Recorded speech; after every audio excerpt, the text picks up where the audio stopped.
Hai, Assalamualaikum. Untuk tutorial video kali ini, kita akan belajar macam mana untuk buat TripWire alert system.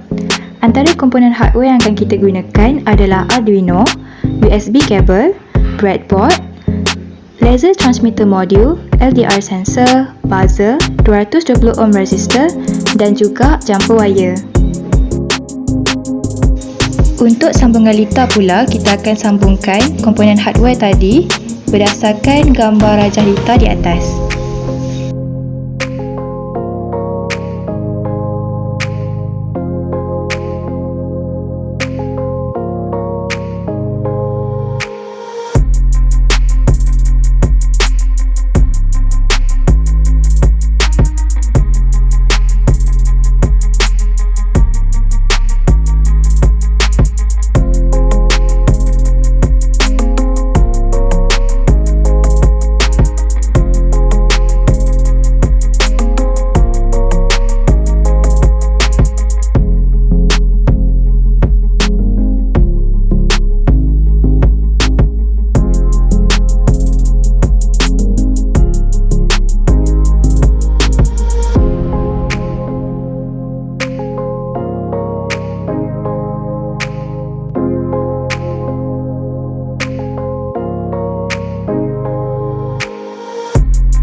Okey, setelah selesai setup litar, kita boleh proceed dengan upload kod ke dalam Arduino.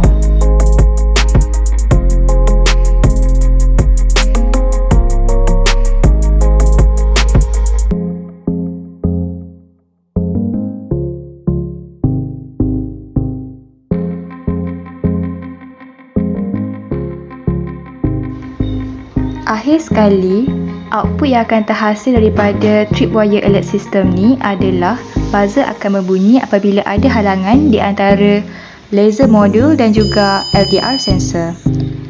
Okey, itu saja untuk tutorial kali ini dan jangan lupa untuk mencuba.